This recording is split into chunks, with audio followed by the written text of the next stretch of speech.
మలయాళంలో చాలా తక్కువ బడ్జెట్లో సినిమాలను నిర్మిస్తూ ఉంటారు. ఒక చిన్న లైన్ లేదంటే ఒక చిన్న పాయింట్ పట్టుకొని సెట్స్ పైకి వెళ్ళిపోతారు.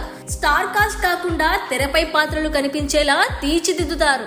తక్కువ ఖర్చుతో ప్రయోగాలు చేయడం వలన ఎక్కువ రిస్క్ ఉండదు. అలా చేసిన ప్రయోగాత్మక చిత్రమే బ్రహ్మయుగం. పూర్తి బ్లాక్ అండ్ వైట్ తో ఈ సినిమాను రూపొందించడమే మేకర్స్ చేసిన సాహసం అని చెప్పాలి. ఇక కథలోకి వెళ్తే కేరళలోని ఒక ఇంట్లో కథానాయకుడు తన వంటవాడితో కలిసి ఒక పాత ఇంట్లో నివసిస్తూ ఉంటాడు. ఒక రోజున తప్పనిసరి పరిస్థితిలో ఆ ఇంటికి వచ్చిన ఒక కొత్త వ్యక్తి కథానాయకుడిని ఆశ్రయం కోతాడు. ఆ తరువాత ఆ వ్యక్తి అక్కడి నుంచి వెళ్ళిపోవడానికి సిద్ధమవుతాడు.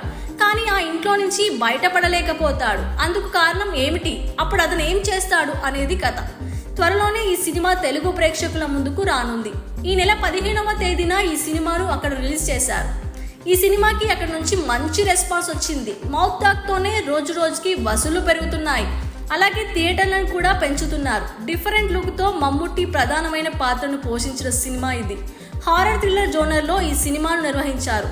కథపరంగా చూసుకుంటే ఇది ఆంగ్లేయుల కాలంలో కేరళలో జరిగిన సంఘటనగా తెరపైకి వస్తోంది.